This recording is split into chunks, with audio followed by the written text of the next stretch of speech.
Now move to Mr. Michael Walls. You are recognized, sir, for 5 minutes. Chairman Tonko, Ranking Member Shimkus, and members of the subcommittee, good morning. I'm Mike Walls, the Vice President for Regulatory and Technical Affairs at the American Chemistry Council. I was the chemical industry's principal technical representative in the discussions that resulted in the 2016 amendments to the Toxic Substances Control Act.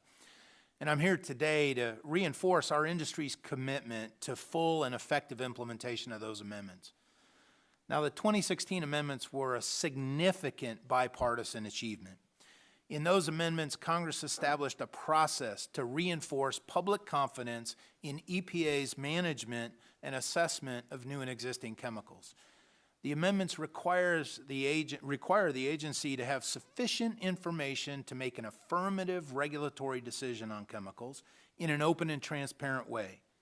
And a key element of those amendments was a requirement that EPA systematically evaluate the risks of high-priority substances and regulate their uses when necessary, subject to strict deadlines for action.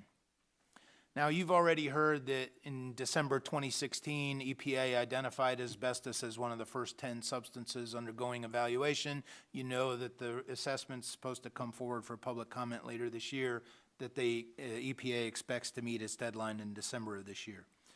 Under the terms of the 2016 amendments, EPA must take into account both the hazards and the risks of exposure under specific conditions of use.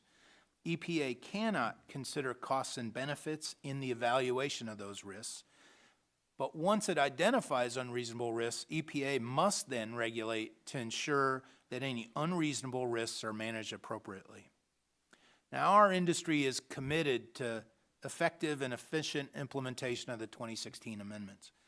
In part, that commitment is reflected in the fact that ACC member companies provided information to EPA specific to the use of asbestos in chlorine production.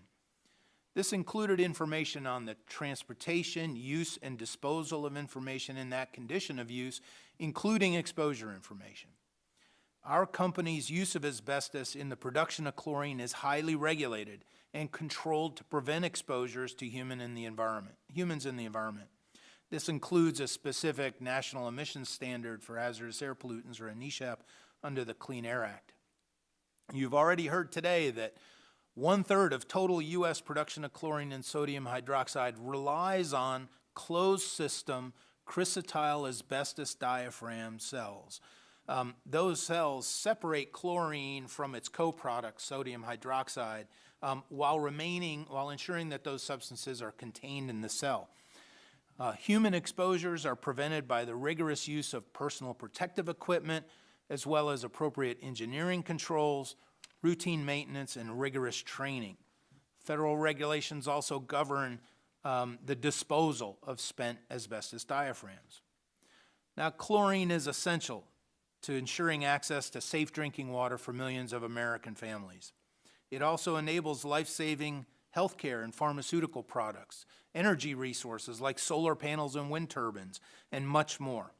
A blanket ban that includes the chlor-alkali industry's use of asbestos would have, in our view, a significant impact on the supply of chlorine. That, in turn, will jeopardize public health and increase prices for a wide range of vital consumer and industrial goods. I want to be absolutely clear that ACC believes that EPA's ongoing risk evaluation of asbestos properly covers the use of asbestos in chlorine production. In our view, that use is and will continue to be appropriately controlled to ensure that it does not pose an unreasonable risk. Now, in 1989, EPA recognized that a ban on the use of asbestos in chlorine production was not appropriate. ACC opposes H.R. 1603 because it would set an unfortunate precedent for legislating risk management actions on substances subject to TSCA.